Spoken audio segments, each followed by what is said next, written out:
Wayzata High School 4x200 relay exchange technique on the boys' side. These three concepts that are listed here are primarily the ones that we work off of, and you should see these in the upcoming video. So here I'm just going to let it play through. We got a fast runner, Michael Smith, coming into Steelberg, handing the baton off about 7 meters before the end of the zone, and that is that. So let's take a look at exactly how this is done. So first, the important thing is the setup itself. You can see that the tennis balls that Steele set up right here are a little bit before the acceleration mark. He's got 2 steps in between these 2 balls. Now, because Michael is a faster runner, one of the quickest in the state, we give Steele a little bit of extra room. So the acceleration mark is here. Typically, we'll set up a tennis ball 1 foot on each side of that, and that is just foot length walking heel to toe. And then from that mark up to Steele's go mark is 16 steps. And that should allow him enough time to get up to speed before Michael gets there. Now, typically, we go with 3 cycles before the hand comes back, but with Steele, we go with 4. And what I mean by a cycle is he's literally going to be counting the number of times his right foot hits the ground. And the 4th time it hits the ground, that's when he puts his left hand back. So you see that Michael is about to break the plane here, which means that Steele is going to be taking off. And so let's see how well he does in terms of 4 steps in that hand. Okay, right on. 1, 2, 3, 4, and then that hand goes back, and we're good. We don't use any sort of verbal cues. Steele uses the tennis balls so that he knows when to take off. Michael doesn't have to tell him to go. He also doesn't have to tell him to put his hand back because it's predetermined that after 4 cycles, Steele's hand will be back. Now, how he puts his hand back, this isn't a great example of how he does it, but it's not terrible.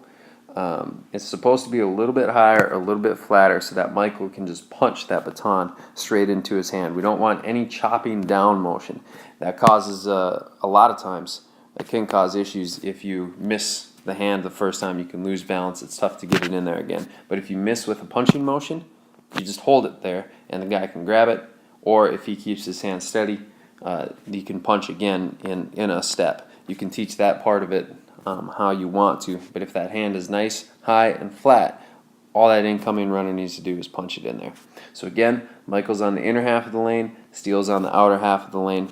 He gets in this nice flat target. Michael punches it in, and then as soon as Steele gets the baton within a step, he's going to switch it to his right hand. So let's take a look at that. So here comes Michael. Get the stick, switch, and go. Alright, now the other thing that's different about how we do these exchanges, and you can see Steele doing it right here. Zoom in a little bit. Alright, so you can see his eyes and his chin. Everything is looking back at the baton. Ideally, this baton is going to be a lot more vertical than it actually is. But again, Steele's hand position dictates that Michael has to come down a little bit, which we don't necessarily want. But that's why we practice. So Steele's looking down this arm, but his body is still squared up to go down the track. It doesn't slow us down at all, but it also provides Steele a measure of confidence. It allows him to take off hard because he knows that when he hits the mid-zone, which on this track is right here, when he hits that point, roughly, he's going to get to take a peek and see where Michael is. So if he does take off too hard, he's got enough time to check up. But with 16 steps for Steele, which in this case it was 18 to 20, he also knows that Michael, coming in as fast as he will, he needs to get out quickly. And so what we've actually found in the last 4 years is that typically, even compared to a relatively flawless exchange on another team, we're just as fast or faster even though we peak, because peaking doesn't slow you down very much. And switching to the right hand also does not slow you down. So I would suggest that this is the exact technique you use in the middle school for a 4x1. If you want to go with alternating hands and make it more complicated, that's fine. You can certainly do that, and they will do it at the high school. But in terms of just teaching the fundamentals, this will get it done.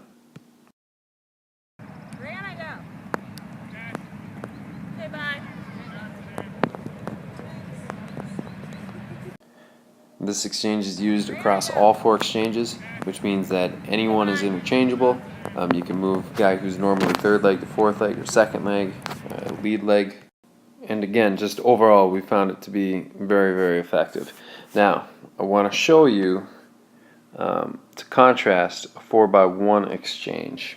Now in the 4x2, we're taking off aggressively, but we're not sprinting as hard as we possibly can. The outgoing runner is taking off at a measured pace. In the 4x1, we're taking off as hard as we possibly can from a fixed point, which you see Joey right here on the acceleration mark. He's got about 18, 20, 22 steps, depends on the incoming runner. So he's going to take off. This time we've got 4 cycles, so 4 cycles. And for Joey, again, it's going to be his right foot. What he does a nice job of here, as you'll see, is getting his hand back in a nice position for Anthony to give him the stick. So let's take a look. Yeah. Hard. Very smooth, but again, the difference here is that in a 4x1, the incoming runner is going to be finishing at the same speed almost every race. Whereas in a 4x2, it's a lot more common to lock up a little bit, tie up, whatever you want to call it, but those exchanges just cannot be as consistent as they are in a 4x1, and that's another reason why I advocate for just taking a little bit of a peek. So that's what we've got. Again, here are the big ideas. Let me know if you have any questions. Mark Pop at wayzata.k12.mn.us.